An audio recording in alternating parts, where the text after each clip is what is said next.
Hey, what's up, everybody? Welcome, welcome, welcome. Part six. All right, just usual startup here. We're gonna wait just a couple minutes for people to slowly trickle in and get set up.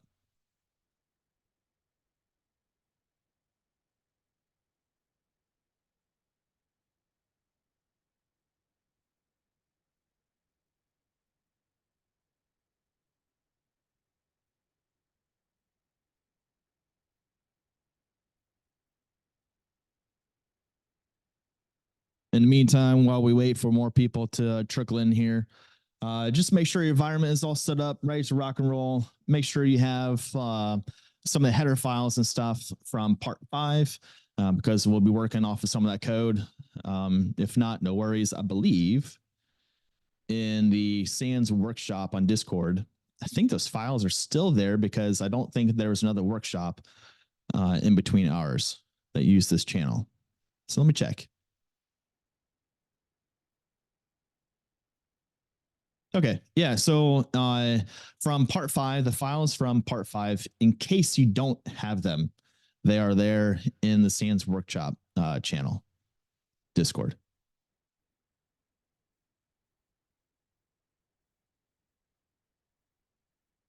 Yeah, let me see what the most important one will be. My ntdll.h. Definitely need that. Then the helpers. We're going to remake the helpers.h anyway.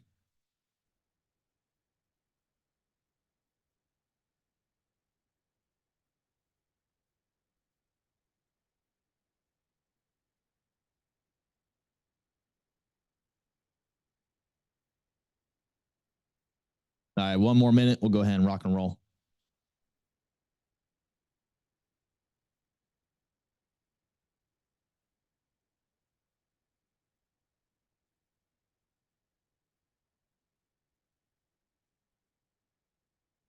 Cool. Thanks, Randall.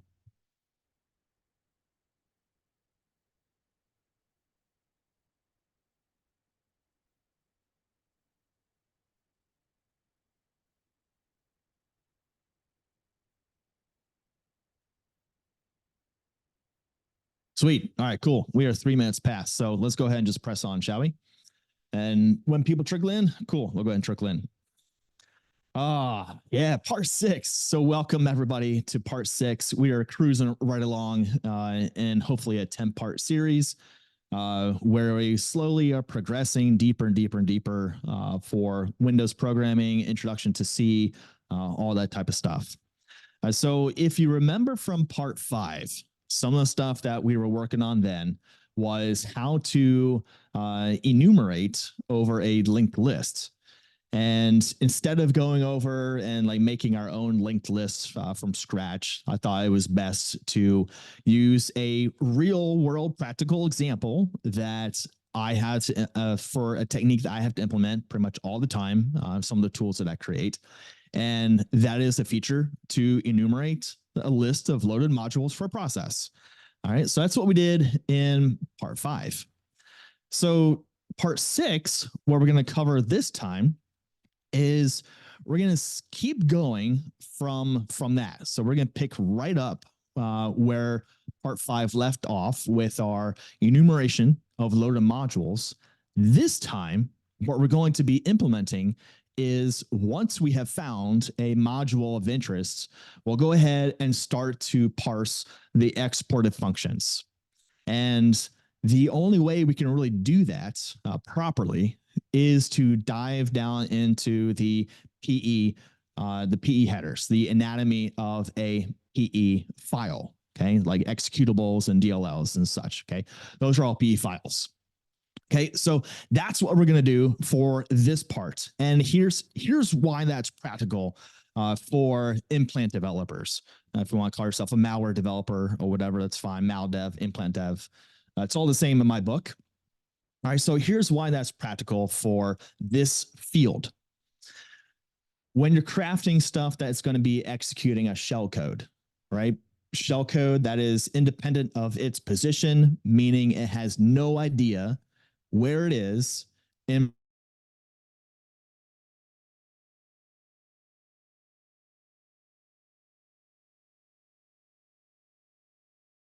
NTDLL, so on and so forth.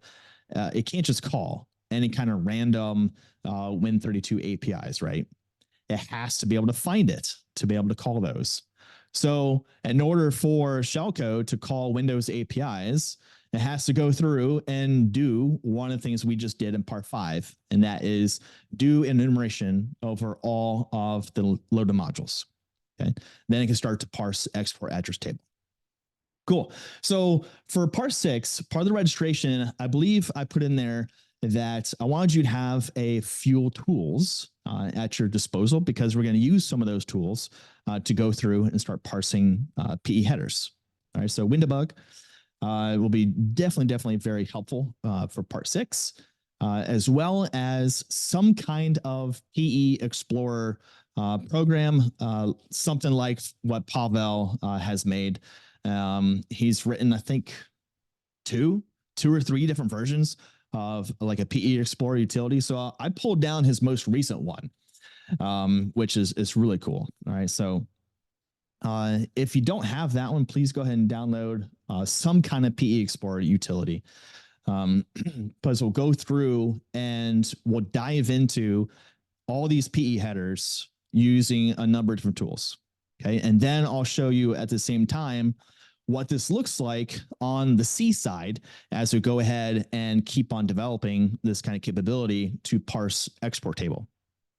Right. So let's go ahead and dive into this. Okay. So what I want you all to start doing first is open up your PE Explorer program. And I want you to open up kernelbase.dll. Right. We're just going to pick kernelbase as an example and see what kind of functions it exports. And at the same time, what I would also like for you to open up is the header file WinNT. All right, so that's WinNT. The reason why I want you to open up that one is that is the header file where I believe all of the structures are defined or prototyped, rather, for the internal anatomy of PE files. Okay, so I have VS Code open for that. All right, WinNT. And I don't care how you open up the header file. You can open up in Visual Studio. You can open up in Notepad++. I don't care. Okay, just open up the header file. And where I want you to jump to, if you do like a Control F or whatever, somewhere around line 18,200 will be the image DOS header. Okay, I'll give you a little bit. Where do you find kernel base? Kernel base is in System 32. See Windows System 32. Yep, give you a little bit to open up kernel base and WinNT header file. Then I'll go ahead and press.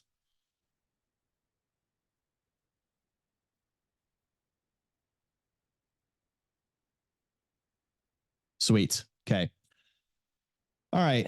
If you were to look at this, and if this is your first time ever diving into the internal view, if you will, of an executable image like a DLL or a .exe file, this is like a raw hex dump. It's going to look like madness. Okay. But believe me, there is some structure to this madness. There is some organization to this, and that organization comes by way of structures. Okay. So one of the things that I want you to do here, if you're using Pavel's PE Explorer tool, I want you to go ahead and just open up this first tab here for headers. It's basically just a raw dump of all the headers. What is Total PE? Total PE is just, I believe, the most recent version of Pavel's PE Explorer utility. Like I was saying before, he's got 3, I believe. It doesn't matter if you're using Total PE or not. You could use PE Explorer version 1, PE Explorer version 2, or whatever. It's all going to show you the same stuff. Okay. I'll also show you how to do this inside of WinDbg.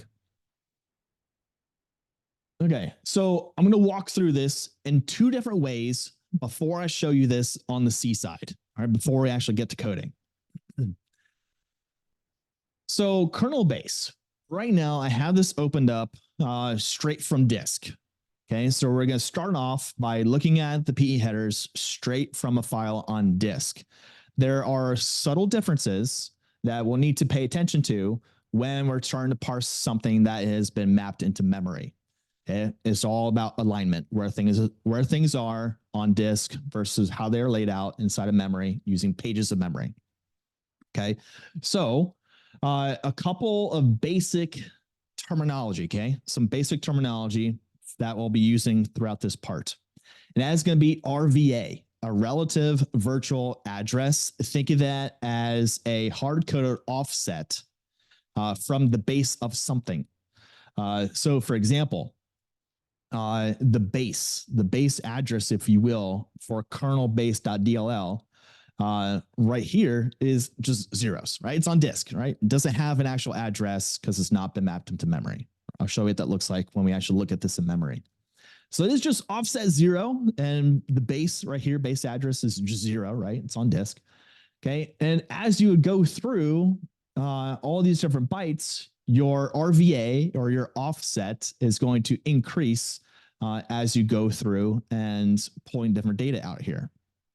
Okay, so that's RVA. Think of it as a fixed offset from a base address. And then we have virtual address. Virtual address is, no kidding, virtual memory address inside of a process address space where a DLL is loaded, where a process has been mapped into, and basically think of it, you could think of it as like a pointer to something, okay? And I'll show you where we really have to pay attention and not mess with an RVA before we convert it to something called a virtual address. And I'll show you a nice little macro to do that conversion. Okay, so diving into this. All right, I have winnt.h open here on the left, and the structure here, image DOS header. At the very, very beginning, at offset 0, is the very first item here called eMagic. eMagic is the magic number, if you will, or a magic little value indicating that you are indeed looking at a valid DOS header, okay, for a DLL or an executable or like a .sys file.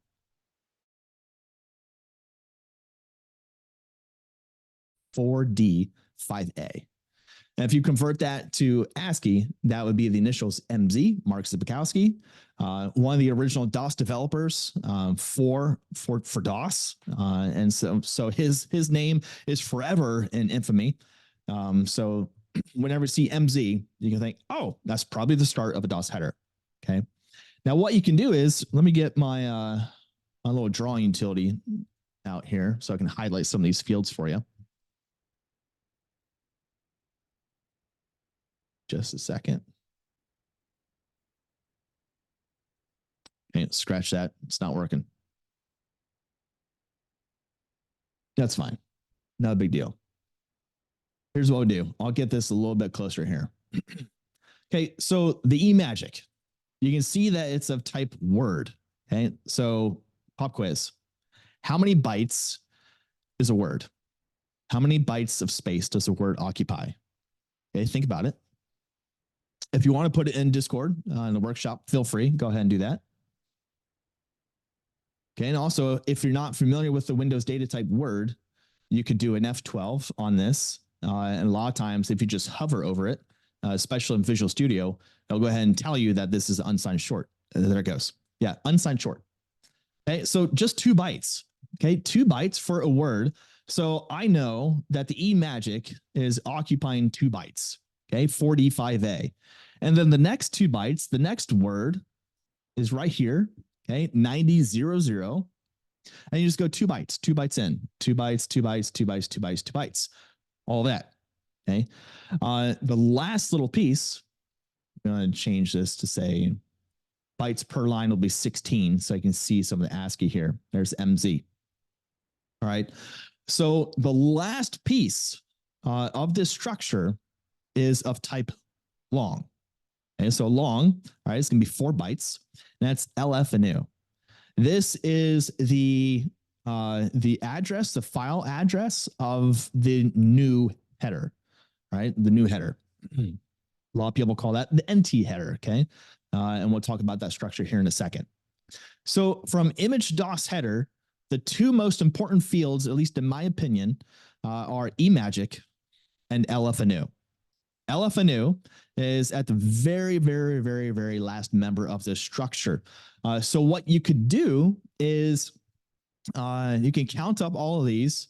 All these occupy 2 bytes, okay? So 2 times this many members of the structure, because the way this is defined and all that, it doesn't actually show you offsets, okay? I love seeing offsets. That way you don't have to do the math manually, stuff like that.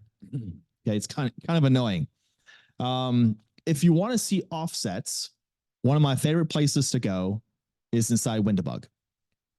Okay, so if you could, please open up WinDbg if you have it. Hopefully you have it. And I want you in WinDbg to go ahead and launch a process, launch the Notepad process. Okay, I'll go ahead and start that over so y'all can see what that looks like from scratch. Okay, so launch executable and then C Windows Notepad. Open that up. And it's going to hit system breakpoint. Cool. Let's just go ahead and hit F5. Let that run. Let it go about, do its thing. Cool. Notepad is open. Now, when Notepad opens, just go ahead and minimize that to the taskbar. And then back inside of WinDbg, I want you to go ahead and break. Okay, so that could be, depending on your keyboard layout, it's like Control-C, Option-Delete, that type of stuff. Or there's like this pause button up top to go ahead and say break. All right, so when you break, it's going to force Notepad to go ahead and stop and hit a breakpoint for a minute. Redefine WinNT. Let me get to the path. Might be able to see it a little bit on my side here. Can I copy this out? No, I cannot. All right, so where is WinNT? So if you go to C, Program Files x86, Windows Kits, 10, include, and then your version of the SDK. I have multiple versions of the SDK installed, so I'm just going to choose the most recent, 1022. And then for user mode, KM the kernel mode. Okay, and then in here would be WinNT. Somewhere.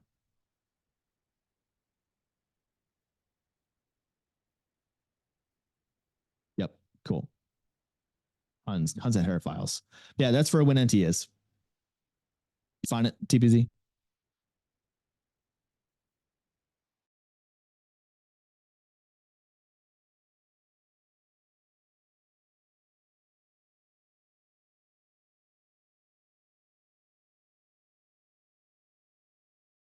Inside Discord is where it is on my system, but it's probably not going to be exactly the same on your system. Okay, depending on what version of the SDK you have.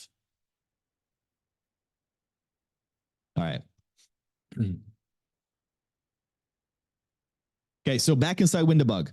All right, I mentioned before that inside the header file, it doesn't show you offsets. A lot of times I actually love to see offsets. Okay, so inside of WinDbg, if you launch Notepad and you have it broken right now, we can use this command called DT.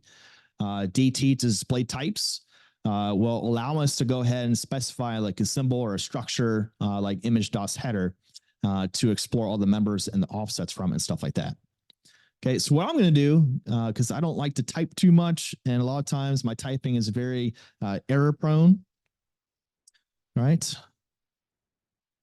So if you do DT NTDLL, bang, and then copy and paste the name of the structure that you're looking for, and go ahead and fire that off. Okay, it shows you all of the offsets, which I think is just great. Right, I love that. Okay, so looking at offset 0, we talked about eMagic already, and going down towards the end, we see LFNU. And LFNU is at offset 3 Charlie. So if I do this, dot format, and there are 2 ways that you can put in this number. You could do 3CH to say hex, or OX 3C. All right, OX 3 Charlie 3C, whatever. Okay, cool. It says decimal 60. Okay, awesome. So if you're trying to do all this manually, going through here, you can count 60 bytes. Okay, right about, let's see, we got 0, 16, 32, let's see, 32, 48, 58, 9, and here should be 60. Yeah, I think something like that. Yeah, so going through manually is a pain, right? So here, offset 3C would be the RVA where you will find the new header, okay, LFNU. So whatever that value is at this particular offset is where we can go ahead and find the next structure. Okay, so back inside of the PE Explorer, at offset 3 Charlie, I have Foxtrot 0 or F0. Okay, so F0 is an RVA. It says, hey, from the offset of the base, this is now where you'll find the NT headers.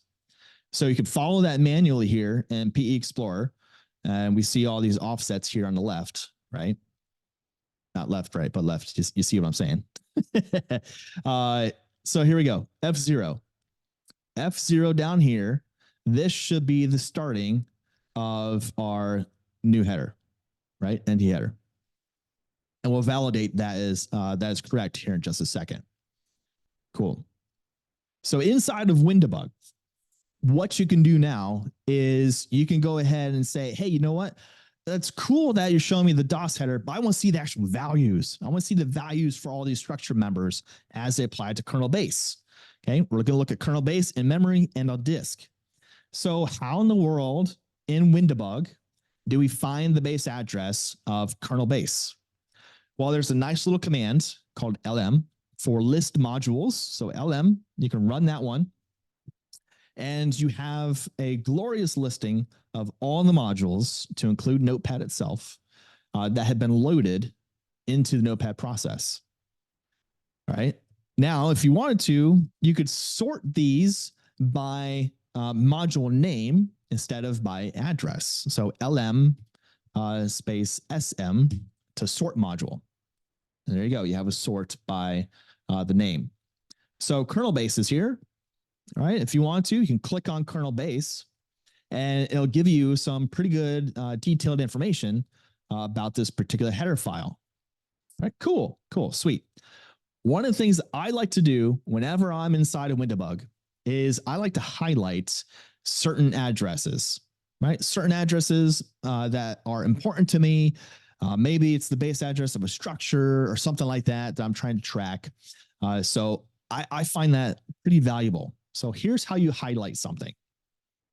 Double click an address, like the start address, which is the base address for kernel base. And then go to your command tab at the top. And then click on the whole debug highlight unhighlight. Hey, click on that. And then it'll choose some random color and it will apply that for that address. And then every single time WinDbg sees that address in the output, it'll be highlighted that color. For me, it's green. And then what's also really cool is on the far right-hand side in the scroll bar, it'll highlight green all the different places where that address is seen, which is also really cool, right? It's awesome. Love it. So now we have the base address. Cool. Now let's go ahead and apply that to our structure here, image DOS header. Okay, so DT, NTDLL, bang, image DOS header. Go ahead and take that. You can do a double right click and it automatically puts it down there in your command window and fire that off. Sweet. eMagic, 45A, remember, little endian, okay, little endian. 45A, or sorry, 45A, yep, MZ, and then we have the LF anew. This would be the offset where the new header is. But that's, all these are in hex, okay?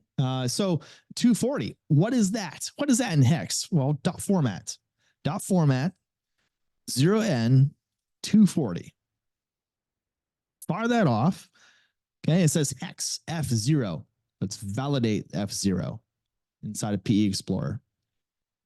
Indeed, F0. Yep, was that offset 3 Charlie. And right at F0 is going to be the start of our next structure. Okay. TBZ, you got image DOS header not found. Very interesting. Okay, so here's what we could do with that. If for some crazy reason image DOS header is not found, let's try to do a wild card, see where it might be. Let's see. Hey, TBZ, just thinking out loud here. When you fired off Notepad in WinDebug, and it got like the initial breakpoint, initial system breakpoint, did you hit F5 and let that run and let it fully initialize, let the window come up and all that, and minimize the window, let all the modules become loaded, all that type of stuff? So that could be why. That could be why there. Okay, attention to detail.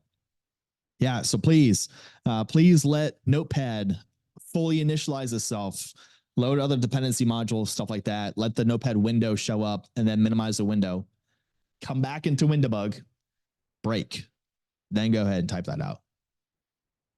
Cool. So I just want to see if this works real quick. All right. So if for some reason you can't find a particular symbol like image DOS header, do DT star, bang, and let's grab the image DOS header. Okay, what this is doing is it's going to force WinDebug to go through and look at all the symbols, or all the modules rather, and looking for all the symbols of all modules, looking for image DOS header and see where it might be implemented. And it's still busy. Going through the symbol server for Microsoft, pulling down other things if it needs to, and done. Okay, so it looks like we have symbols in a few different files: NTDLL, COM-base, and WinTypes. Cool. So multiple options. You don't have to use NTDLL. You can use COM-base or WinTypes. Sweet. All right, so that's a workaround there, TPZ, in case you have another issue where symbol's not found. Okay, sweet.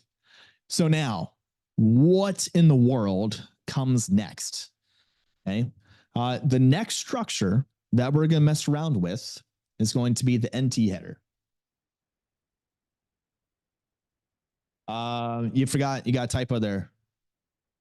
It's DT splat. Bang.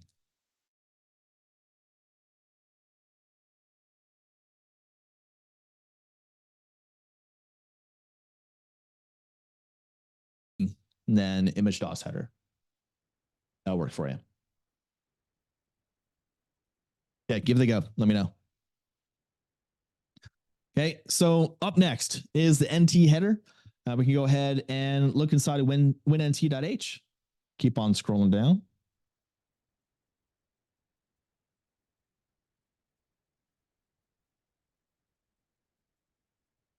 Okay, sweet. We have 2 definitions. Interesting. We have image NT header 64, image NT headers 32. Okay, this is because when code is compiled as 32-bit or 64-bit, the size of structures can change based on the size of pointers and stuff like that. Okay, so on the C side, when you're compiling this and creating your parser and going through all this stuff, and you're using this particular structure, when you compile your code as 64-bit, you're going to be using image NT header 64. If you compile it as 32-bit, obviously you'll be using 32-bit version of the structure. Okay, so let's go ahead and look at this also inside of WinDebug so we can see offsets.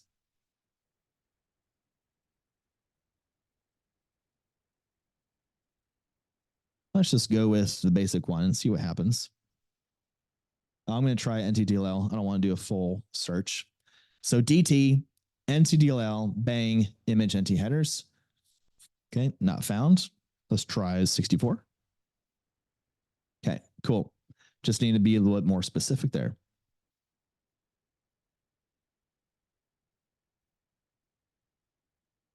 All right, TBZ, looks like you got a symbols problem.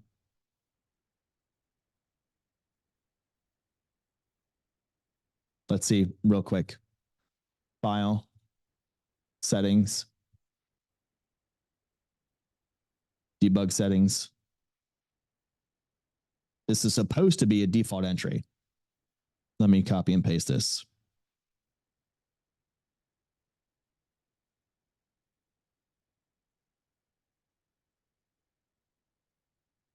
Why did it take out the splat there?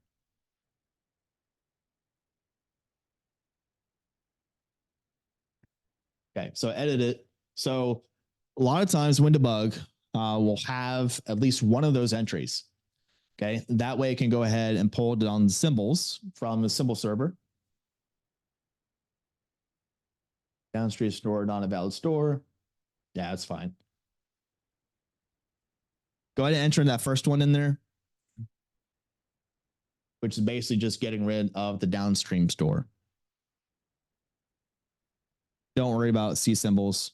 That's just a local folder in my system. Okay, when you're running that DT command, a lot of times it'll go ahead and forcibly go out there to symbol server and try to pull down stuff. All right, I don't see it typing, so I assume you're typing that in there. Cool. Okay, so the image NT header.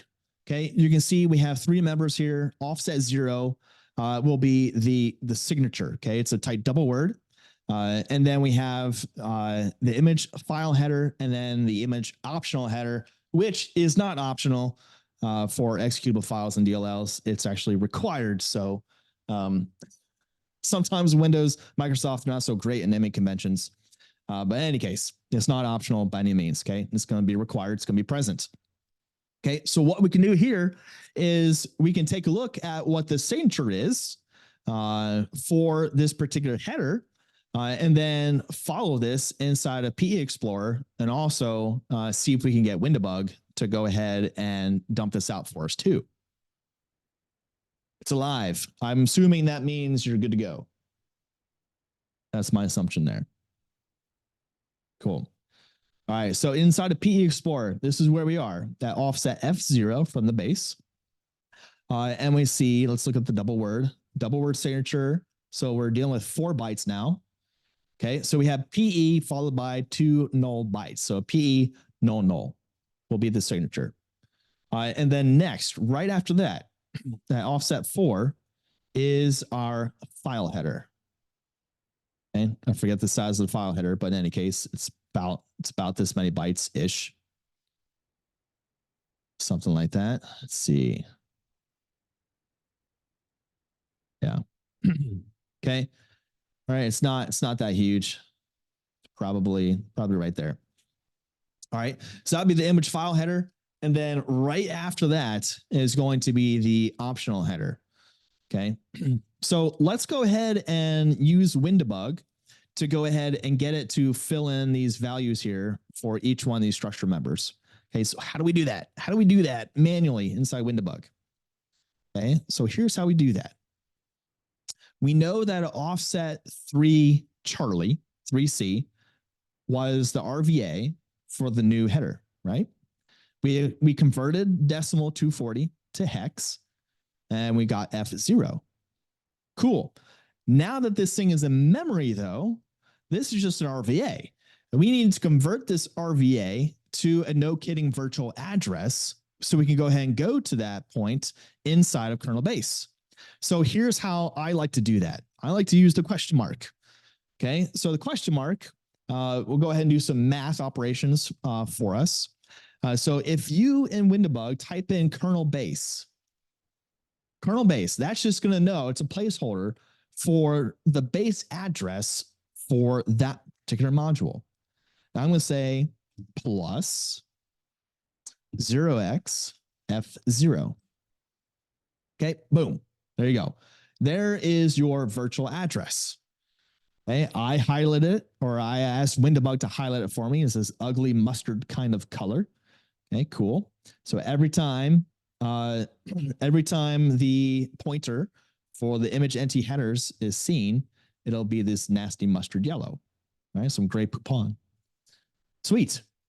Now we have the address for image entity headers. We can go ahead and apply this address to our previous DT command with image entity header 64. Reason why we're saying image entity header 64 is because this is a 64-bit system. This is a 64-bit DLL. Okay, so we'll go ahead and double right click, put that address in there, send it. Cool. So signature 4550. Right, we saw that here. Signature, of course, endianness. And 4550 is PE. Inside of Windowbug, you can go ahead and convert this to the ASCII equivalent by doing dot formats. There you go. Remember, endianness. Okay, so sweet. So we validated that we are now at the image entity headers. Cool. We're getting closer and closer to finding what's called the export address table. The export address table is important for us because system DLLs or just any DLLs in general, a lot of times they will have this table of exported functions for the addresses of the exported functions. We are interested in parsing that. We want to dump that entire table to see what kind of functions kernel base exports. Okay, because maybe we need to call one of those functions. Okay, so cool. We see that as PE, so we validate that. And then image file header and image optional header 64. If you wanted to, you could go ahead and click on file header, and I'll go ahead and do a fancy new command here, DX. Okay, so DX is a +1 for the DT command. You can do some crazy things with the DX command. And I would love, if there's interest, to have a mini series on an intro to Windowbug. Okay, so if y'all are interested in something like that, please hit me up on Discord if you want to do that kind of thing. I don't think I would make it a 10-part series like what I'm trying to do here. Maybe just a few parts, like three to five, something like that. But in any case, yeah, an intro to WinDGB. So inside the file header, we have the machine, number of sections, time data stamp, pointer to symbol table, number of symbols, size of optional header, and characteristics. I'm not going to go over every single field. Okay, we're already not going to be able to cover everything I want to do in just a small 2-hour chunk. So what I'm going to do is assign you homework. Hey, homework. Who doesn't want homework? So we're going to get to a certain point, and hopefully it can get enough to where we just go straight to exports and dump exports. But the homework I'll talk about later towards the end of this part of the series. You'll have a month to do it. So when I come back for part 7 in February, I'll show you what I wanted you to have completed. Anyway, so the machine is an indicator to the system loader to say, hey, in order for this DLL to be loaded and mapped into memory, all that stuff, the machine has to be a 64-bit machine, not 32-bit. Okay, so that's why I see x86 64. Number of sections. Okay, so a section inside of a PE image will be like where the code is. Where's the executable code? That's a section. Data that has been initialized, like strings, variables, local variables, stuff like that, has its own section, the data section. For 64-bit binaries, exception handling. Exception handling, stuff like that will be in something called the P data section. Okay. All these sections you can see inside of PE Explorer. Okay? If you click on sections, it'll go ahead and say, hey, here are all 7 sections: text, R data, data, P data, resource, relocations, that type of stuff. Okay. On the C side of things, what you're going to have to implement is a for loop, okay, or any loop of your choice. But you'll be fixed to 7 iterations of your loop. And each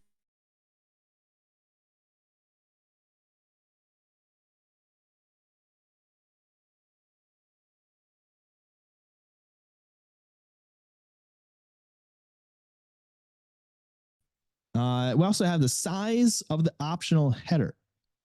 And we see this is F0. Okay, we already know what F0 is. If we scroll back up to the top here a little bit, going back in time, F0 is decimal 240. Okay, so 240 bytes. That's the size of the optional header. Okay, now we haven't taken a peek yet at the optional header. We'll get there here in just a second. And then characteristics, okay? Characteristics to say, hey, is this an executable? Is this a DLL? Is this a system driver, like a system module, that type of stuff? That's present here in the shape of flags for characteristics. Okay, so that's the image file header. Now let's go look at the optional header. Okay. So I'm going to try hitting F12 for this. See what happens. Hoping it takes me to the definition. Ooh, that's taking a minute. Fail. So I'll just scroll up.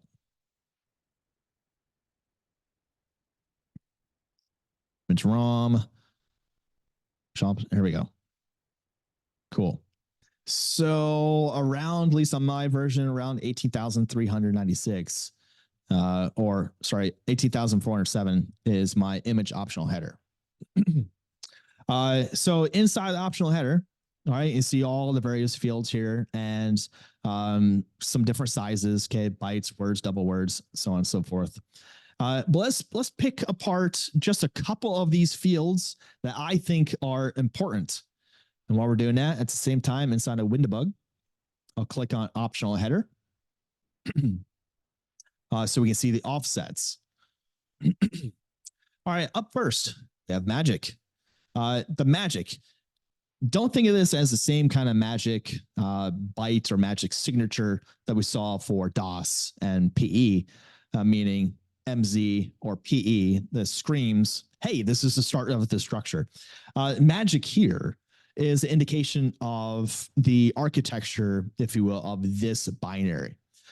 So we see the value of 20 Bravo or 20B to say, hey, this is this DLL was compiled as a 64-bit project, a 64-bit DLL, right? So PE32 plus is the more technical term to use, a more technically accurate term to use. For a regular PE32 binary, you would just see the value of 10B, okay? 10B or 20B, 10B, 20B. Okay, cool. So that's magic. Size of code. Okay, so that's the size of the code section or the text section. And we have size of initialized data, address of entry point. Okay, so this name can be a little bit misleading because it says address, but it's not. This is an RVA, an offset. Okay, so the address of entry point is where you should be able to find the main function for the DLL. For DLLs, that typically will be called DLL main if it's linked against the C runtime. Okay, for traditional C programs, it's just main, right? Int main, all right, when we're linking against the CRT. All right, base of code, image base. Cool, it's highlighted, right? Sweet. Every time WinDbg sees it, it's going to show me that highlight. Okay, so that's the base address for kernel-based DLL. Section alignment, file alignment. You notice these are two different values here. File alignment is hex 200, and section alignment is hex 1000. Let's do dot format on hex 1000. All right, 4096. Okay, so 4096 just happens to be the default size of a page of memory. All right. And that's important to know because when the system loader is going through parsing all of these structured members here, it's going to look, say, hey, you know what? All of these sections, all 7 of these sections that this DLL has, they have to be aligned to pages of memory. Okay, so just to keep things simple, let's say that the data section was only hex 800. Okay, hex 800. Hex 800, obviously, it's smaller than hex 1000, right? The data section has to have a specific set of permissions. I forget off the top of my head what those default permissions are, but let's just say it's just readable, right? Love is just readable. Okay, this entire page of memory is going to be readable. Okay, so the hex 800 is going to see that. It's like, cool, I can't allocate you a page of memory and that's only hex 800. I'm going to round you up. I'm going to round up hex 800 to be hex 1000 and give you 1 page. Like, cool, thank you for that page of memory. And that entire page of memory will be readable. Now, another example here, let's just say the text section. Okay, let's say the text section is hex 1002. Okay, so what that means is the text section is going to be given 2 pages of memory.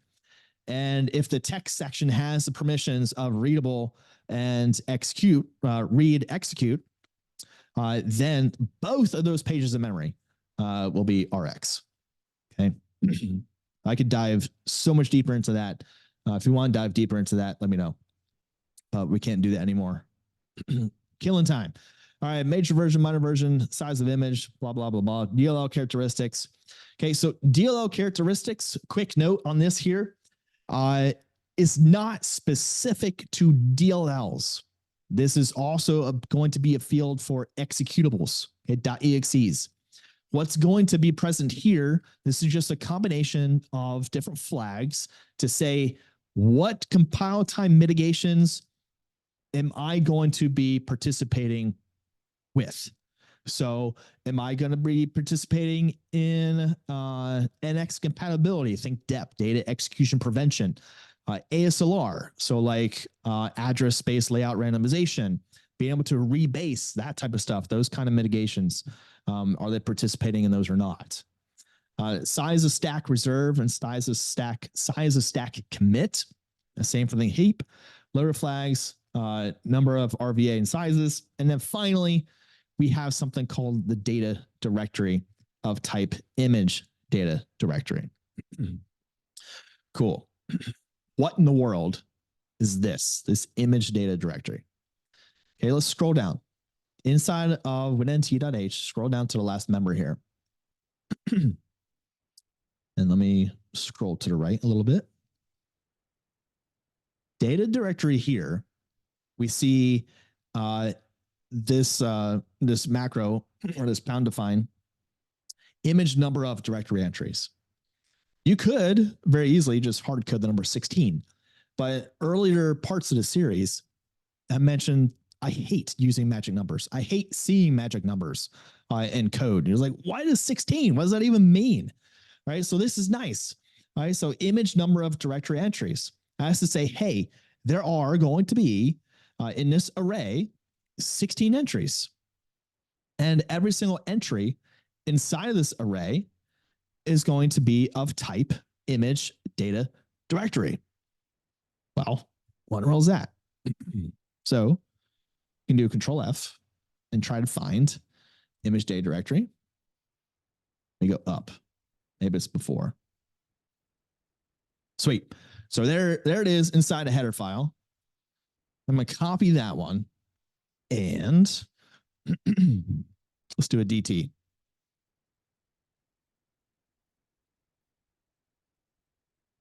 DT NTDLL, bang, image data directory, boom, virtual address and size. Okay, so virtual address, kind of like, hey, where in the world is this particular data entry located? And what's the size of it?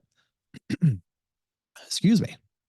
Wow. All right, so all these entries are going to have this type, right? But what are all these entries? What are these entries inside this table? Okay. Now I forget exactly where that is. Let's do a search. So give me just a second here.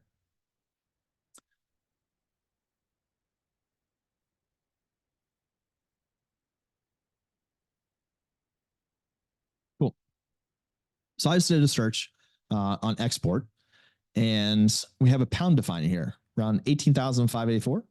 A pound define image directory entry export, and that's 0. Okay. Again, avoiding using magic numbers, which are just never good in code. Okay. So export. All right. So let's say that offset 0. Okay. Because this is an array, the very first item inside of this array is going to be exports. Okay. So exports is going to have a virtual address, and it's going to have a size, the size of the table. Okay. So when we dive into this a little bit more, we'll see exactly what the structure type is for all things exports. And then for any kind of DLL or any kind of executable that might have to import libraries or functions or more DLLs, we have this one, image directory entry import. Right. So item 1 or index 1. Okay. That's the import directory. And then you can see for yourself the rest of these items here. Okay. Every single one of these is just another table. Think of it as an array inside an array. Okay. So just a quick recap. Image data directory is an array that has 16 hard-coded entries, or space for 16 entries. Each entry inside this array is yet another array, an array of exports, an array of imports, resources, so on and so forth, right? You get the idea. Okay, cool. We are interested in looking at the exports. Okay, we want to see everything that kernel base is exporting that other people can call. Maybe there's a function of interest for us. Okay, so cool. All right, if you wanted to, you can go ahead and use any kind of PE Explorer utility. It could be Pavel's tool or whatever. PE Bear is another good one. CFF Explorer, another good one. This tool will go ahead and show you a raw dump of the export table. Okay. All right. No, sorry, can't dive deeper. Not in this part of the series. Okay, so this would be the exports. Okay, we have an address, we have a size, imports. Okay, not a lot of imports happening here for this module. Cool. Resources, exceptions, security, base relux, that type of stuff. Cool. Awesome. All right. Now that's as far as I'm gonna go for PE formats. Now I think it's time that we do this on the C side. Okay, y'all ready to do this on the C side? Let's do it.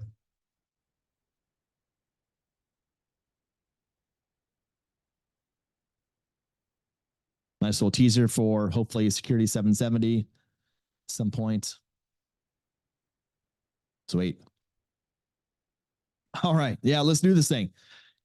Hopefully you all have Visual Studio up and running. I have a new project created for my main solution here, part 6. Okay. And basically this main.c is kind of just a copy paste, if you will, from part 5. Okay. So if you could please go ahead and make sure you have this inside your main.c. All right. We're going to need this.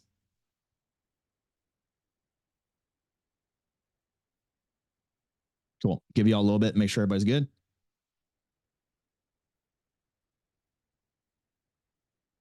All right. As a refresher for those that may not have been around for part 5, what we have here is a custom little definition for the calling convention CDECL.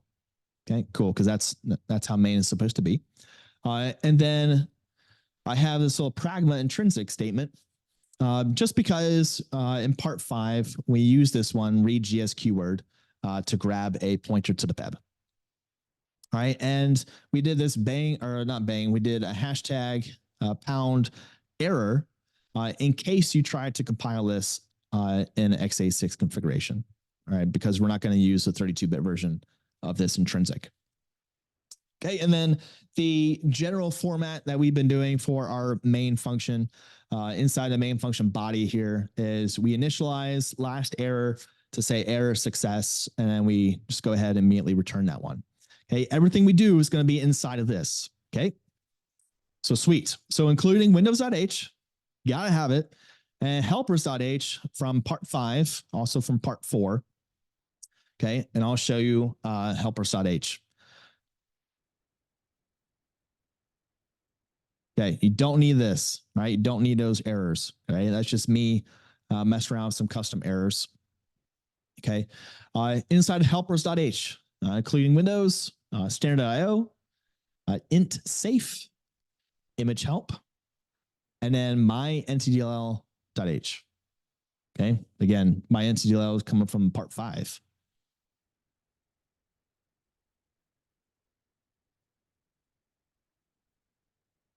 And then I'll go ahead and paste in RVA macro.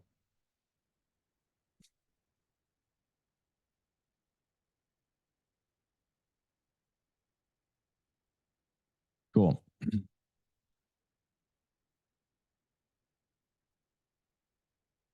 That's fine. Include them. If your helpers.h from part 5 doesn't have Windows or stand.io or whatever, go ahead and just include them.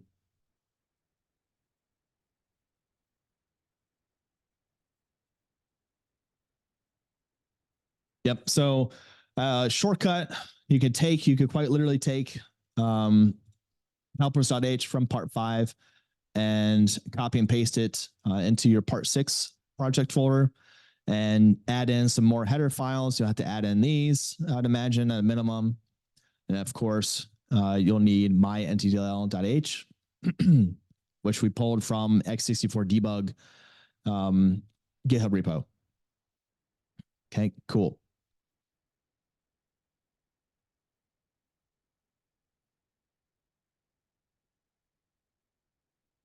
Go ahead and paste these in here. Okay, so those are the header files we'll need for helpers.h.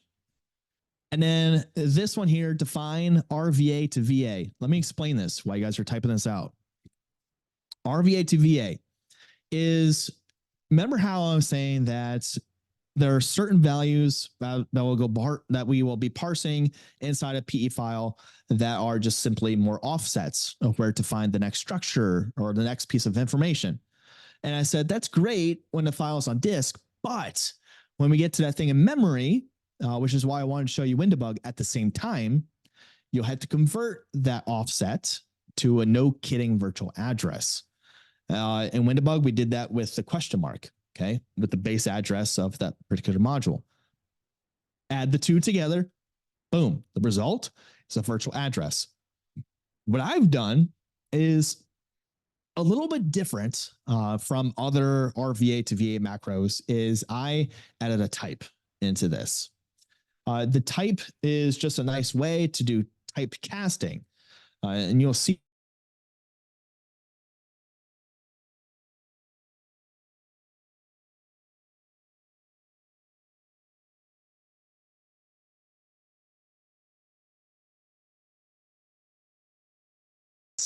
add those two together and then go ahead and do a final cast for whatever the type is. Okay. Upcase. Okay. Just in case you don't have it, maybe you a little bit of typing. And there's upcase. Probably not going to use it.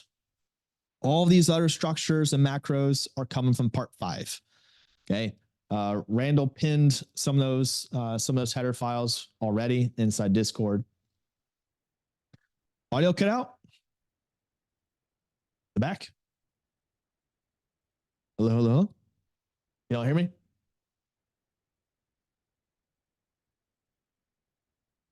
Can I get confirmation? Somebody can hear me? Someone hit me up in Discord. Yeah, you're good. It just dropped now and again, but you're good. Okay. All right. Thanks. Appreciate that. Cool. So moving on here. You got so many structures pulling over from part 5. Okay. That's why I was saying it's vital to make sure you have those files here. Okay. And then we have Unicode string. This is just our version of Unicode string, string X. Okay. We're playing around with that in like part 4, I believe. Okay. Loader hash Unicode string. Okay. Just some leftovers, from previous parts in the series. And then boom, here we go. Find system module. I'm going to copy and paste this into Discord for y'all. And while you're hand jamming it or while you're pasting it in, here's what that is.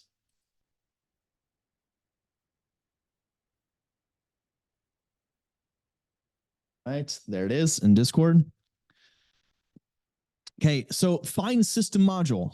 This is pretty much our high level wrapper function that is going to kick everything else off. We're going to be calling find system module from main, and main should never have just a ton of code inside of main. It should be short and sweet. Main should just call wrapper functions that can call other wrapper functions that can dive deeper and deeper and deeper into things, right? We want to keep main clean and readable as much as possible. Okay, so find system module. We'll go ahead and quite literally try to find a system module of interest based on a couple of things. The first thing, we'll have our first parameter as module name, right? The name of the module is going to be passed to this routine as a pointer to a Unicode string structure. The reason why we're doing Unicode string structures is because internally, Windows stores a lot of strings as Unicode string structures. Okay, we talked about this particular structure before, so I'm not going to dive into that. We also talked about SAL annotations in previous parts of the series. In optional, to say, hey, it is optional for you to pass in a null pointer for this. Okay. The reason why is because of the second parameter here. The second parameter is can be a pointer to the hash of a module name. So the hash, a lot of times you'll see people implementing their own version of a function called getProcAddress. Okay, getProcAddress, the Win32 API will go ahead and say, hey, from NTDLL or kernel 32 or kernel base, whatever the DLL is, I'll go ahead and I'm going to try to find this function name for you, like create process A, for example. So you call getProcAddress looking for create process A, and then when it finds it, it will go ahead and return to you the address where create process A is located. But that's a bunch of strings. A lot of times implant developers, we don't like strings inside of a code, so we try to do whatever we can to limit the strings. So a lot of times people will do a hash. They'll create a hash of the module name. They'll also create a hash of the API. Okay. Now this craziness here, what is up with that nasty stuff? Okay. This is just a pretty advanced usage of SAL annotations. Now let's break this down. Okay. So the first when expression is looking at module name. So when the module name is not equal to a null pointer, okay, meaning it has a valid pointer to like kernel base or some kind of Unicode string. When that is present, then we will treat module name as an optional parameter. But when module name is null, so when the caller says null pointer for this, then module name hash is required. You must specify a pointer for module name hash. Okay. Hopefully that makes sense. If not, please let me know in Discord. And I'll go ahead and try to summarize that again, but in a slightly different way. Okay, so cool. So that's find system module. All right, now what I want you to do is we're going to create the source code file for this header file. Okay, so that's going to be helpers.c. All right, and helpers.c. Inside of this, you should be including helpers.h. And you see including myentity.h, but that's not completely necessary because I believe, yeah, it's already included here. So that's fine. That's just overkill. And then the pragma comment, okay? Any image help libraries or any image help functions that we'll be calling, we are going to link against that lib file, that library file. That way we don't generate any kind of errors when we go to build this thing out. Hash Unicode string, nothing different from part 5. Okay, cool. We'll get to those functions here in a second. All right, so here we go. Let's implement this. Okay, so use decal annotations. The reason we're doing use decal annotations is because inside the header file where we define our prototype here, I don't want to have to hand jam all these style annotations all over again. Okay, that's just pointless. That's ridiculous. So we say use decal annotations. So go ahead and I'll apply those style annotations for us. Okay, so the return type matching our prototype and header file will be double word. When API calling convention. And it was called find system module.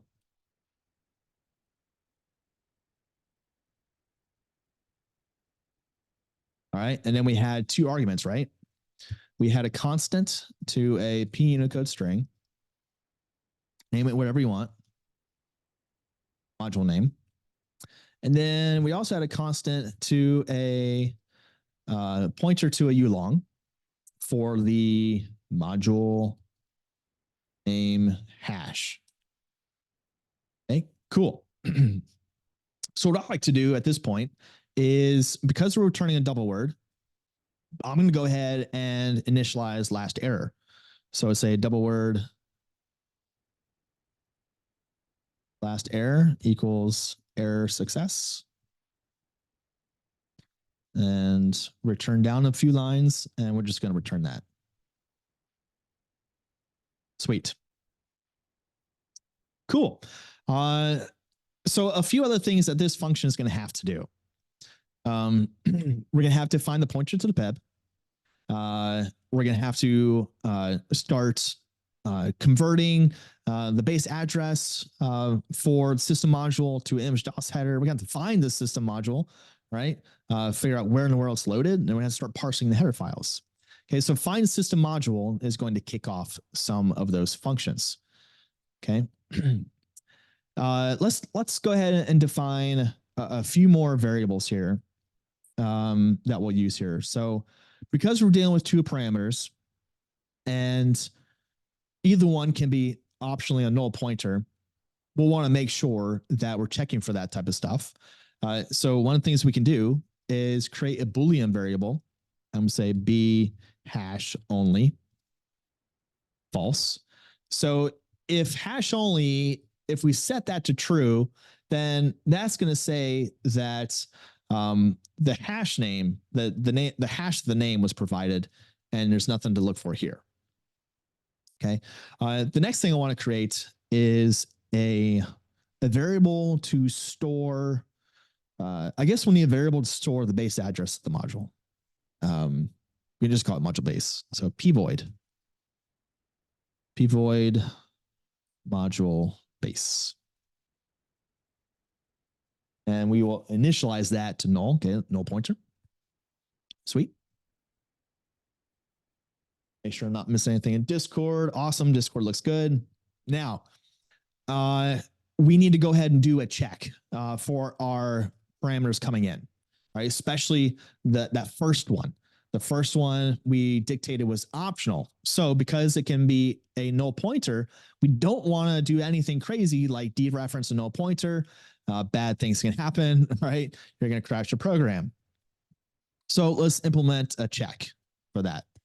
So we'll do if, and we'll say if, a couple ways we could do this syntax wise, but I think the most explicit would be this. If null pointer is equal to the module name, okay, basically just saying module name's empty, then we go ahead and we can printf, we can just say, hey, there's no module name.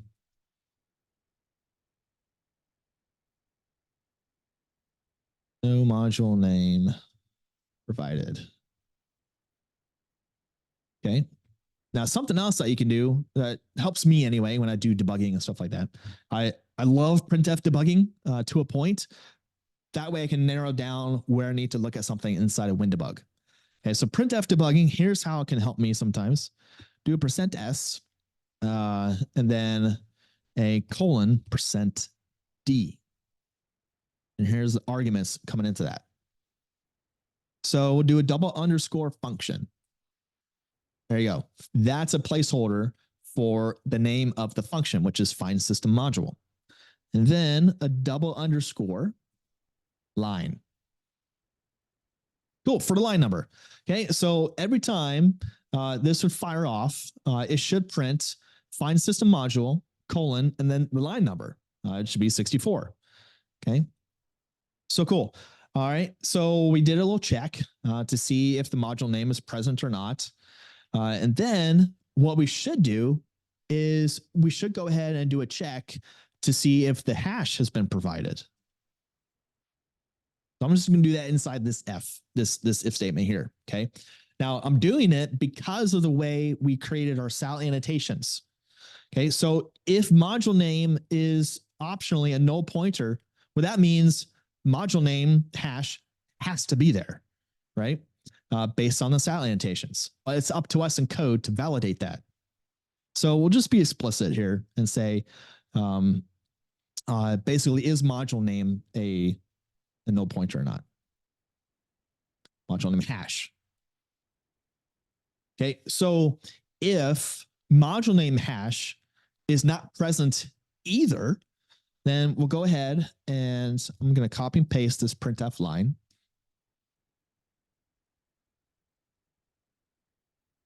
No module name hash provided. At this point in time, if those two checks don't pan out, I want to go ahead and return right now to say, hey, you didn't call this function the right way.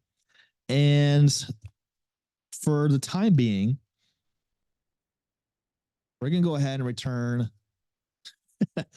invalid. I can't type and talk at the same time. We're going to return one of my most hated error codes of all time, and that is error invalid parameter. Especially when Microsoft made a function that has like 7 parameters and all you give me is invalid parameter. Which parameter is invalid? I don't know. Figure it out. But in any case, we're only dealing with 2 parameters here. All right. Not a big deal. Okay. You can create your own errors to return those. And you can say, hey, if it's this error code, it means argument 1 wasn't provided or argument 2 wasn't provided. Anyway, cool. So we go ahead and do our error checking for both of those arguments. And now here, we'll go ahead and say, hey, you know what? Let's go ahead and set hash only to true. B hash only equals true. Okay, because if this isn't empty, it means that, hey, you know, we have a hash, but the module name wasn't present. So we're doing hash only. So cool. Okay, so next thing we got to do, if you wanted to right here, you could optionally do some printf statements to say, cool, here are the arguments that came in. We have a module name and we have optionally have a hash. Okay, sweet. So cool. Now what we want to do here is we want to kick off another wrapper function. that is responsible for gathering the base address of our DLL. So let's just call this, this will be a placeholder. This wrapper function will also return a double word. So I'm going to say dword last error equals, and we're going to get a module base address. So we'll just say get module base. All right, get module base. Prototype was defined in header file. Right? So let me show you get module base. Copy and paste this into Discord.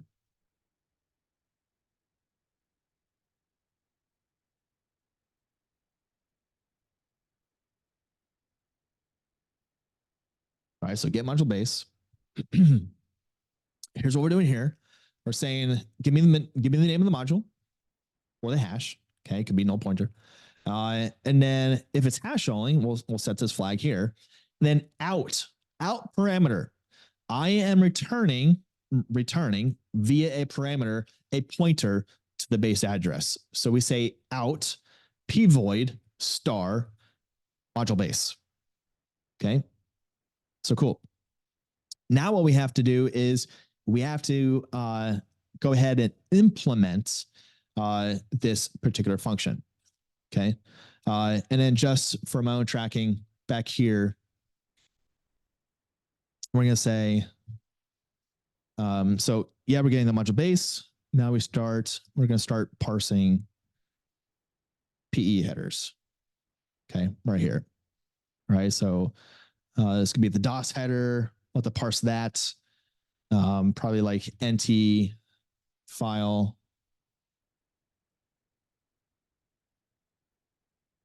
NT and file header. Yep. So DOS NT file. And then exports. Okay. So that's just a placeholder. Cool. So now, cool. Let's go ahead and implement get module base. Okay. Get module base. If you go to your header file, there probably is going to be a green little squiggly line. Right? What you can do is hover over that and go down to show potential fixes and choose copy signature. All right. So what it does, it copies the signature of this. That way we can paste it in to our source code here. And what I don't like about it when you do it that way is it takes that WinAPI macro and just puts standard call here. I always get rid of that. It's just what I like to do. And then also it doesn't include the use decal annotations for some reason. All right, so you got to add that too. And this is just me being nitpicky. I put all my parameters on their own line. Y'all can do what you want to do. That's just me. Okay, and then because we're returning a double word, let's go ahead and set that up. Double word, DW last error. Initialize it to error success. And we, of course, want to return that last error. Cool. So get module base. Okay, this is where we're going to go ahead and call our little PEB pointer routine that we're going to make here in a second to go ahead and grab a pointer to the PEB of our own process. But there's a few more local variables that we're going to have to create here. Okay, so bear with me. I'll explain these as we type them out. Okay, so like in part 5, when we started doing our enumeration of our loaded modules, we were dealing with a few different data types, a few different structures. So one of them was a pointer to the loader data. So that was ppeb loader data. Okay, so you can call this whatever you want, loader data. Let's just say pointer. Why not? Okay, because that's a pointer, initializing that to null. And then every single entry inside of that is going to be of type loader data table entry. So pointer to that. So p loader data table entry. So say loader data. entry equals null. Initialize our variables. Let's go ahead and do a p void for module base. No, okay. And then just like in part 5, we're dealing with a linked list, a doubly linked list. So let's go ahead and create some list entry variables. So we're going to have a pointer to a list entry. And this one will be the head. All right, so head list. Then we got to do another one. A plist entry for the current module that we're iterating over. All right, so it's current module. Okay, null. Now we can go ahead and create variables for our peb pointer. Okay, so I'm going to do it this way. So peb, okay, and then I'll say peb equals 0. Wow. Whoa. No, don't do that. Come on. Cool. So initialize everything inside that structure to 0. And then we'll go ahead and create our pointer to that variable. So it'll be pointer to the peb, ppeb, peb pointer equals the and symbol, ampersand, to say address of that variable. Okay. So now we can go ahead and get ready to create our next function here. So our next function that we're going to make, its job is going to be return the pointer to the peb of our process. So we're going to assign last error to this function, and it's going to say get peb pointer. And then according to our prototype, we need to give it the address of our peb pointer. Okay, where do you want to hold the information? So address of peb pointer. Okay, cool. All right. Now let's go ahead and implement that routine. Let's go look at the header file for get peb pointer, coming to you in Discord.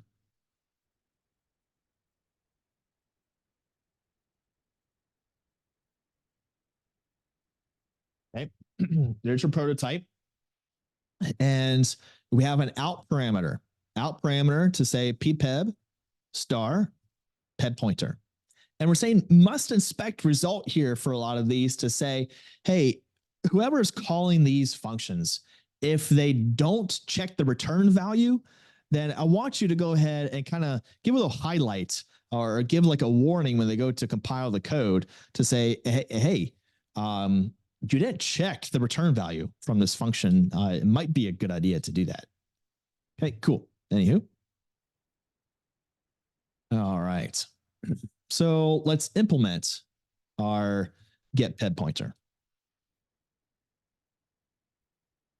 All right, I'm going to do a copy of the signature, show potential fixes, copy signature,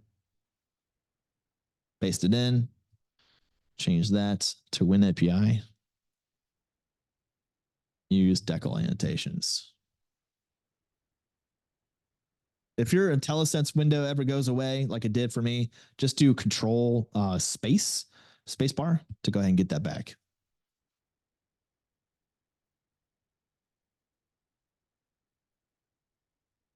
All right. And then I'm just going to paste that variable. Okay, creating our last error. Not like we're really going to set it, but just force a habit. If for some reason something might fail, you can go ahead and set that error message. All right, but here's what we're going to do. We're going to go ahead and do a check. All right, say, hey, if you don't have something for me, which when you say in, the sal annotation in, that's basically a requirement. It says you cannot optionally pass me a null pointer here, right? But we're going to go ahead and do a best practice and go ahead and check our parameters coming in for null pointers. So we'll go ahead and just say return error invalid parameter. Okay, cool. Now, this is where we can go ahead and grab our pointer to the peb. Okay, so here we go. We'll say ppeb.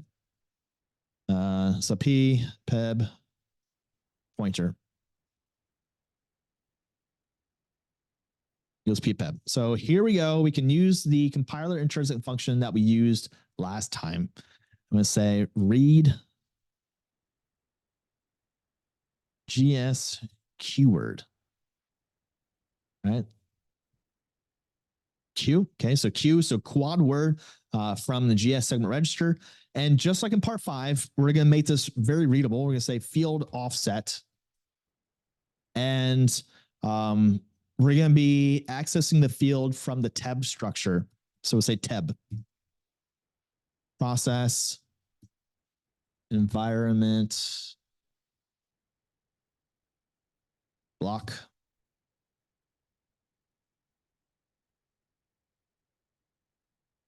Okay, cool. That's right. Process environment block. Okay.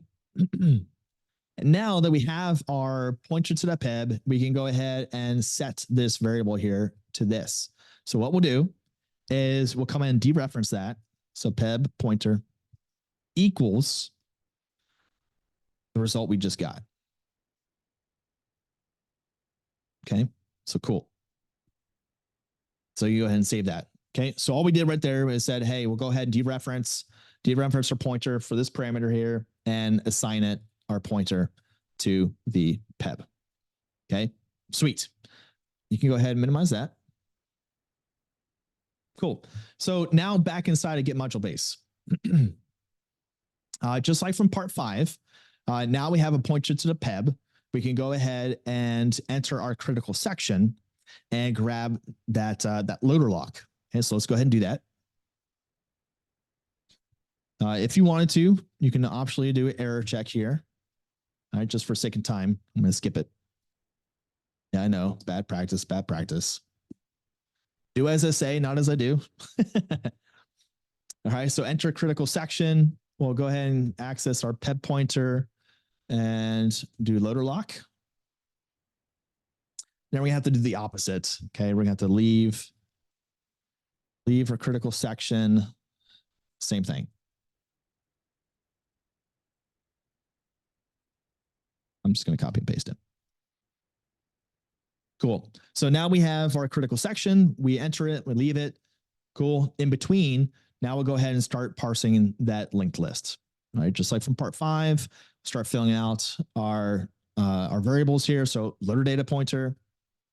Go ahead and say, hey, you know what? We have to do a typecast to ppeb loader data. And from our peb pointer structure, or variable, go ahead and do loader. Okay.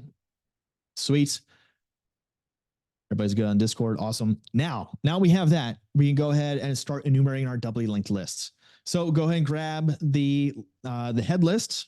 So we'll go ahead and say head list equals, and inside parentheses, you'll see why here in just a second. Loader data pointer. Okay, so grab that one. And here, remember part 5, I said there are 3 different doubly linked lists. Load order, initialization order, and memory order. Let's just do memory order. In memory order module list. Now it's highlighting red, or look at me in a red squiggly. Say, hey man, list entry can't be assigned to an entity of type P list entry. So let's go ahead and get the address of that. Boom. That takes care of our head list. Now, the current module, so we don't care about the head list, right? That's nothing. We need to go to the first one, right? So to go to the first one, we access the Flink from it. So we'll go ahead and jump our current module here. We'll assign that current module equals, we'll go to the head list and we'll just access the Flink member.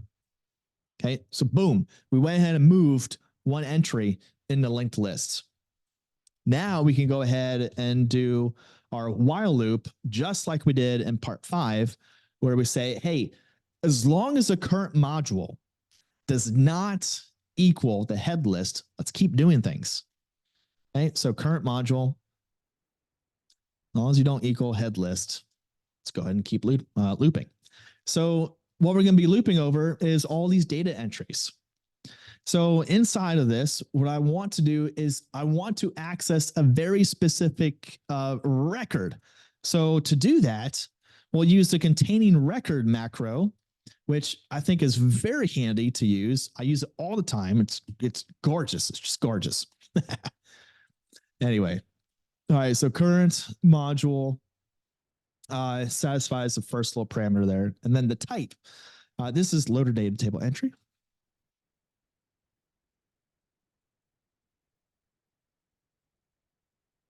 Cool. So loader data table entry, and then it's in memory order. Not module lengths. In memory order links. Yeah, that should be. Okay, sweetness. About knocked over my system here. Now, we have two things to do this, right? Because I created the capability of parsing through the name of a module or the hash of a module, we have to do a check and say, which one are we looking for here? Are we looking for a hash or are we looking for a module name? So to do that, we'll look at our flag that was passed in as a parameter. We'll say if b hash only is set, then we know that we're just looking for the hash, right? Yeah, it makes sense. So what we're going to do for this was say ulong base name hash. And then from our loader data entry, if you type in base name hash value. Now this is interesting. Windows will internally hash all the module names for you when they get loaded. So you don't have to create your own custom hashing routine for the module names. I mean, you can. It's completely up to you.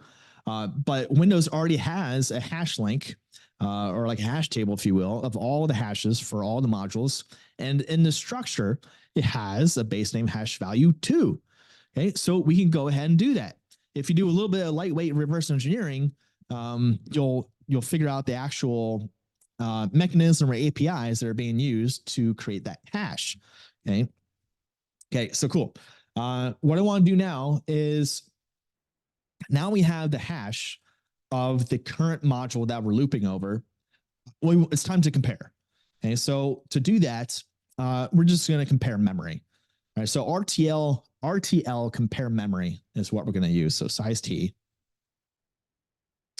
is equal. Is a match, right? So is match. RTL compare memory.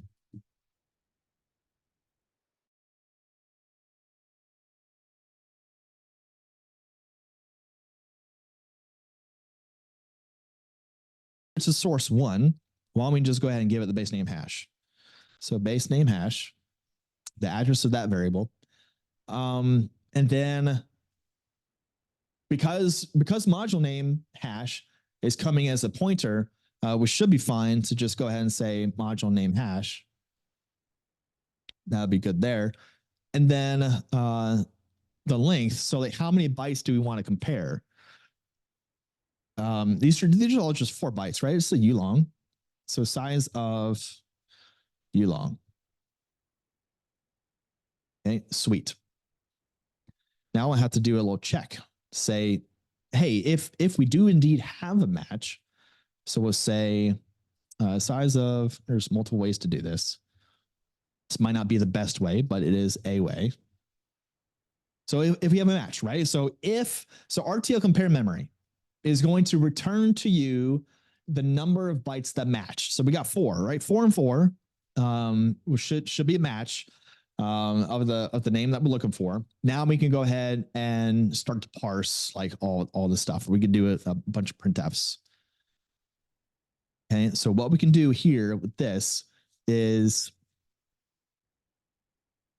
well, we'll have to do wprintf because we're messing around with Unicode string structures. Okay, so we'll, at a minimum, what we can do is print out the name of the module. Okay, so we can say, hey, the base DLL name is, I think, what's called inside the structure. So say base DLL name.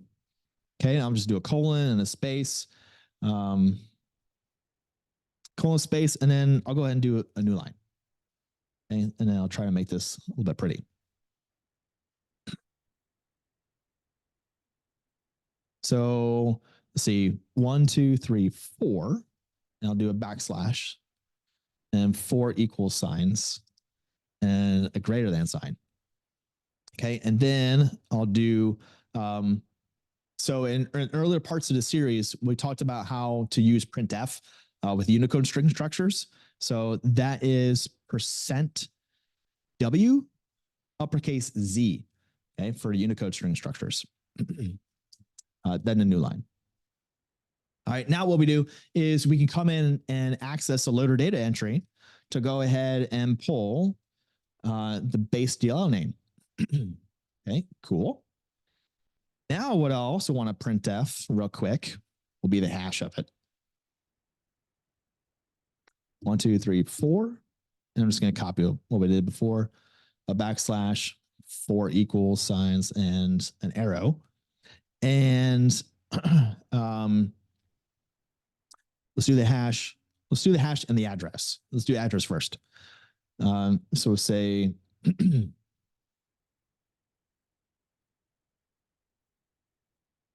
copy that. And right before that one, let's do this.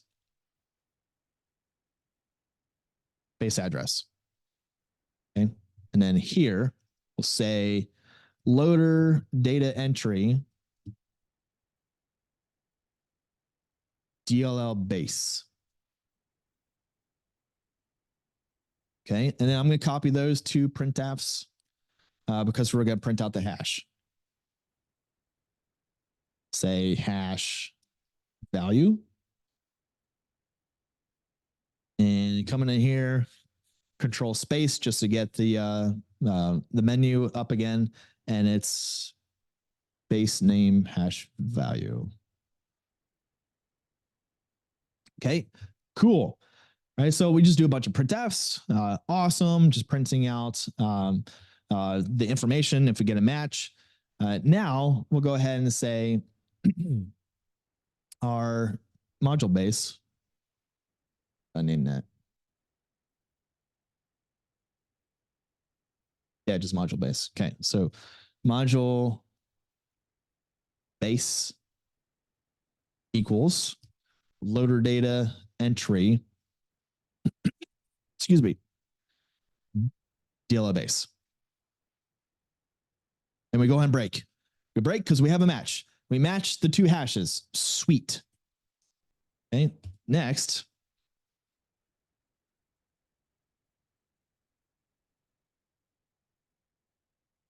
Do the else. All right, so if we're not messing around with hash only, we need to go ahead and look for the strings.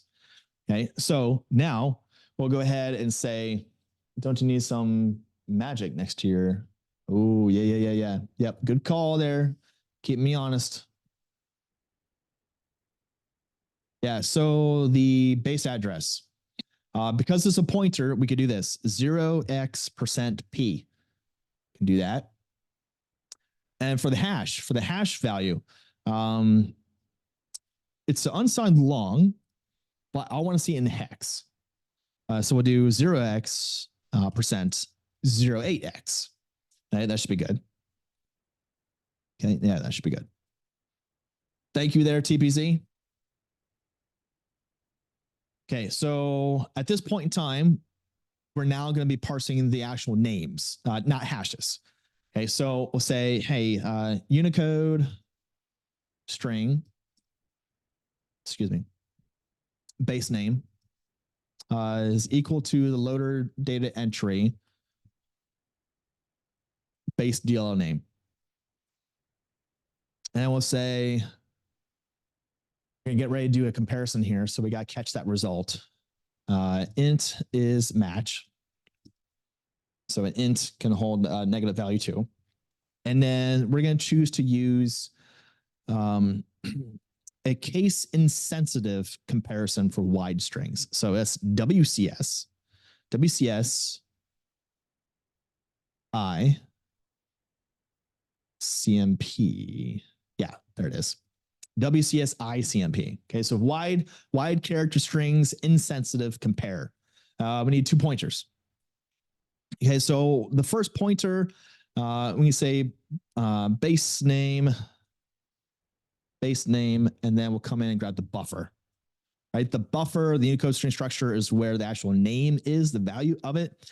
And then what are we comparing against? We're comparing against the module name that came in as a parameter.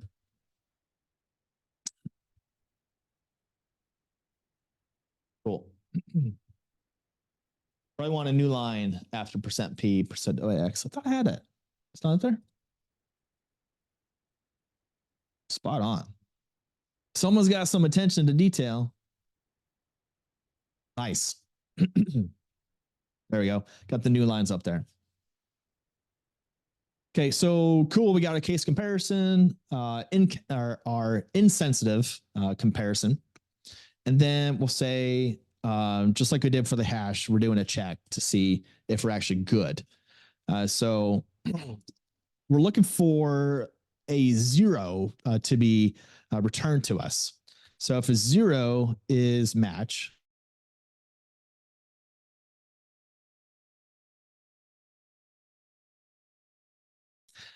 so we can go ahead and just do the same things.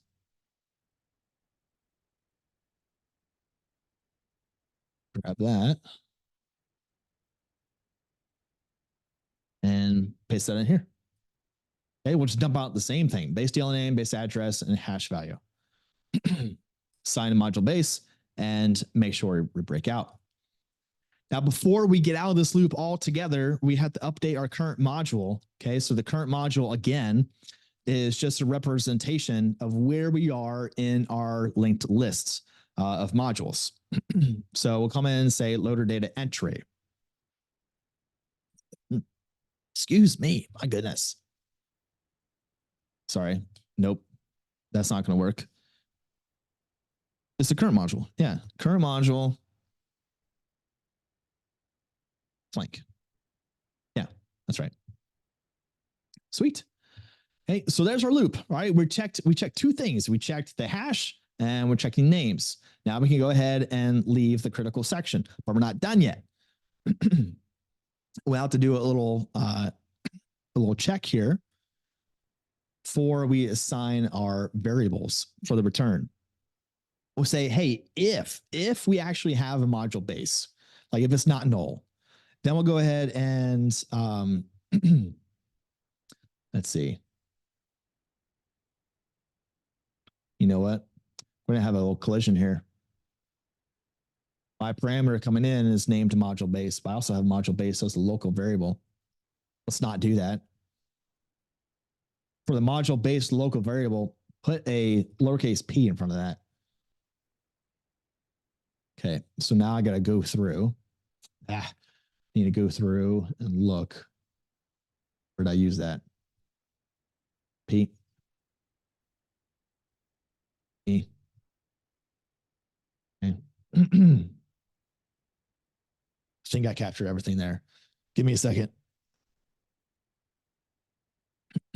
Cool.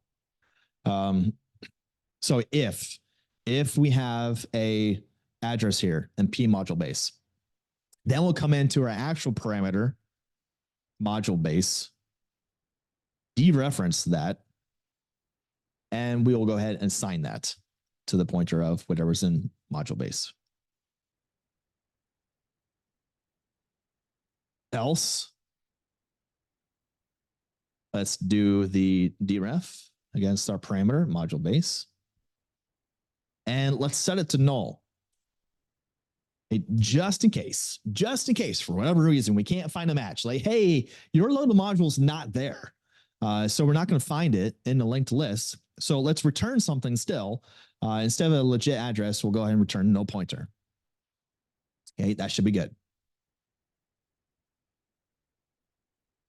Okay, that takes care of get module base.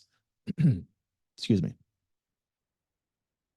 Okay, now I believe we need to go back to find system module. Yeah. Okay, cool. So go back up to find system module where we initially, we're kicking this all off with get module base. And let's satisfy all the requirements for these arguments. Okay, so get module base, we need the name of the module. So that will be the module name coming into us, and then the hash, if one's given. So module name hash.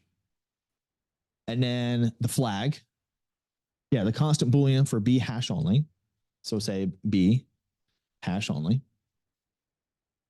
And then that last parameter there would be the out parameter. So let's see, let's hover. Yeah, so a pointer to module base. Okay, there's two things you can do for this, right? Two things. You can go ahead and say address of module base like this. So address module base.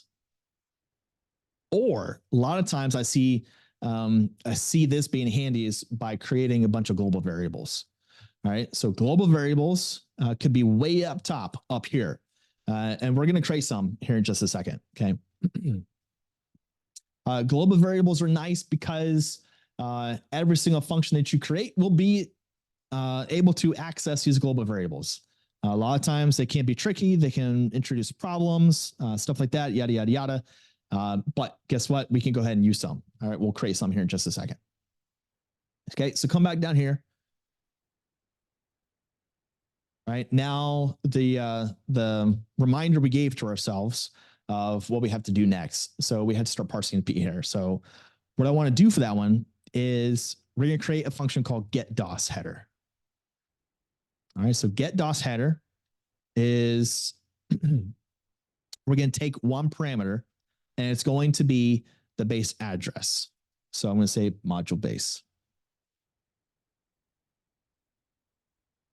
All right, let's look at the function type so I can give you the prototype. Get DOS header.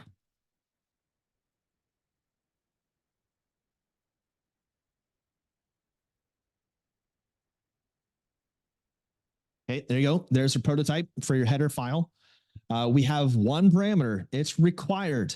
You can't give us a null pointer here. So module base.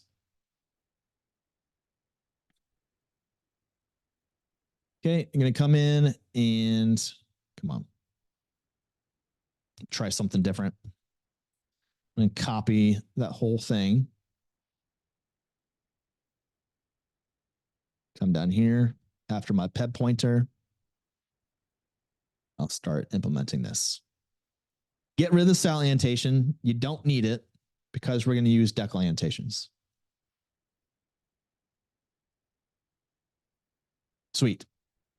So get DOS header. All this function really needs to do is take the module base address and typecast it to the correct structure type, which is image DOS header.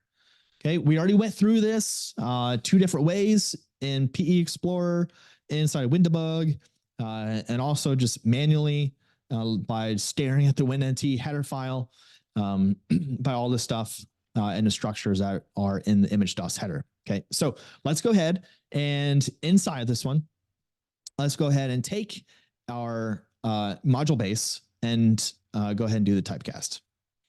Okay. All right, everybody seems to be doing good. Okay, there's a few things we'll do here. Is we'll say, do a little check. Okay, there's nothing wrong with doing a check to see, are we actually looking at a DOS header? All right, is it MZ? So to do that, there's a signature created, right? And that signature image DOS header image, target again, DOS header. All right. So image DOS header, is that equal to the eMagic? Now, how do we get to eMagic? Well, we have the base address.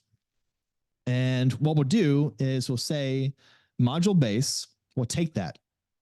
But we're going to have to typecast this. So here's what I like to do with that. We'll go ahead and say module base typecast as a pointer to image DOS header. Now you'll see it's red over there, and it's like you can't compare these two things; they're not the same. So what you do is you have to wrap the cast and the parameter, wrap that around parentheses, so we can do arrow notation inside the structure. So eMagic. eMagic is what we need. Oops.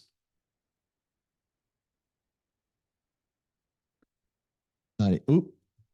Got a typo. That's not the DOS header. Signature.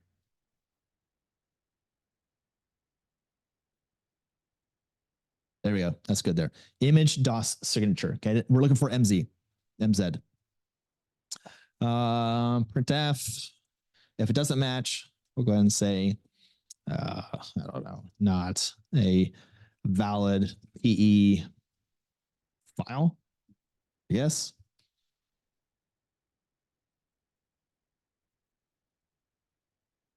Make return null. Cool. All right, so what we can do is now we validated that we have it and everything's good to go. Let's go ahead and return. Return.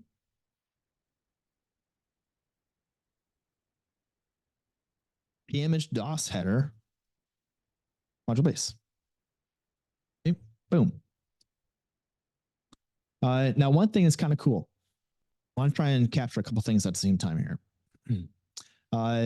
There is an interesting way you can create this custom structure, and I'll go ahead and copy and paste this structure for y'all.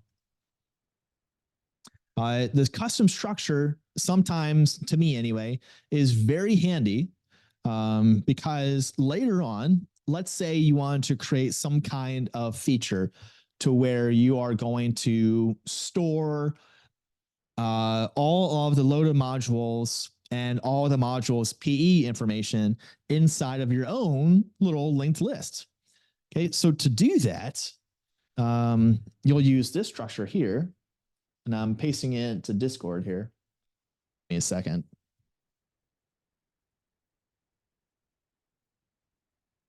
Oh, let me get into a clipboard.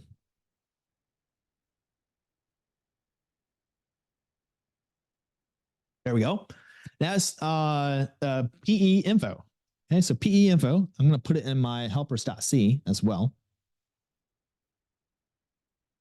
And then I create a global variable called G underscore PE info, just say G for global. Okay, so give you all a second to copy and paste that into your code. Now, what's cool about this, check this out. So when we come down here to our get DOS header, a get DOS header, we can go ahead and use a memcopy to copy over the contents of these structures into our custom one. So we'll say, let's copy over the DOS header. Memcopy. Where are we going? All right, so this is destination. So the destination is going to be our global PE info structure. And inside of it is the image DOS header. That's what we want to, that's where we want to send it to. And then what are we sending over? Module base.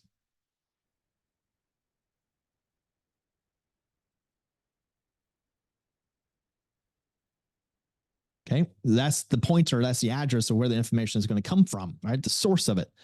Now, how many bytes are we wanting to copy over from the base address? Well, that would be the size of the image DOS header. Okay, cool. So we just copied all that stuff over. All right, now one of the things that you also want to copy over will be like the signature. That can be optional though, right? Copying over the signature for the DOS header. Okay. One of the other variables that could be very, very helpful is having an offset that you can manually advance as you go through and you start to parse your PE files. Okay, so dword G offset. And I'm going to say 0 UL, right? UL unsigned long. Okay, cool. All right, everybody seems to be doing good. Okay, sweet. Come back to our little function here. Okay, so we can go ahead and update our G offset. So G offset equals, we have our global PE info structure, and we'll say image DOS header and E LFNU. So what I did just there is I said, hey, you know what? We're going to move forward. We're going to move forward inside of our PE header to the LFNU. And then whatever's here, whatever's inside of LFNU, that's what I need to add to the base address to grab the next piece of information. So check this out. Let's memcopy. Let's memcopy the GPE info structure. We'll grab the signature. Okay. Now we got to do the math. We got to add our offset to the base address. Okay. So here's how you can do this manually. Okay, that'll be the third parameter. Okay, so inside of this, we need to take our module base, but we need to typecast our module base. So say module base. We'll typecast this. Double pointer. Now we can go ahead and add our offset, G offset. Okay, it's cool. Then ultimately cast that to a P void. Now we go ahead and set this to size of, yeah, it's only double word.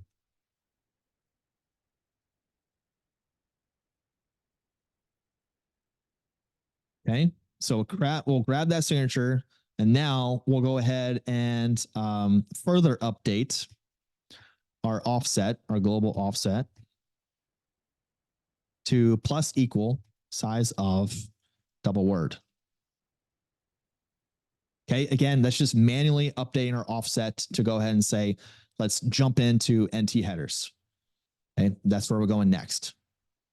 Okay, tons of code. Holy smokes, there's tons of code. I know we're coming up on our end time here in about 2 minutes. Okay, and this is just a deep dive, right? There's still so much more to do. Okay, all we've done at this point is we create a bunch of wrappers to go ahead and grab various bits of information. At this point in time, we have the module base, which from the module base, we can go ahead and find our NT headers for the file header and for the optional header. What we're really going for will be that optional header. Okay, that's where our data directory is going to be located. So let's go ahead and pause right here. Save your code because I want you to, as best as possible, use this as homework for the next month in February when we come back and do part 7. I'm going to do a very quick recap or a very quick explanation of my final version of this code. Okay, so here's what I want you to do. Inside of your helpers.h file, I want you to add a few more things. Okay, so here we go. I'll give you these prototypes.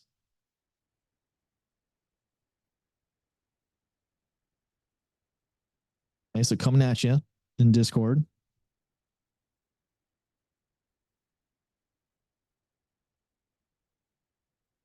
Okay, let me make it a little bit smaller.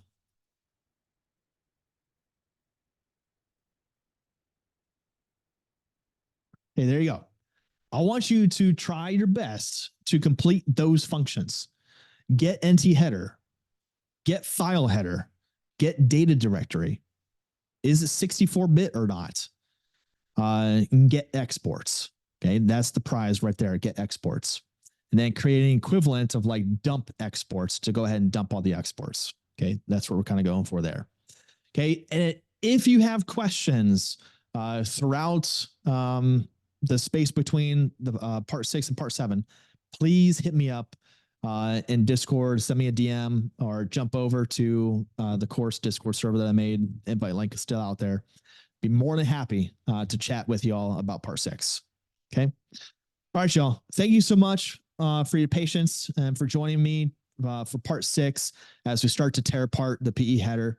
We didn't make it very far, which is fine. It's okay. There's a lot to unwrap here. All right. We'll continue where we left off when we jump into part 7. Okay. I'll do a recap. Cool. Again, thank you all so much. We'll see you next time for part 7. Y'all have a great weekend. Thanks for giving me 2 hours every Saturday. Take care.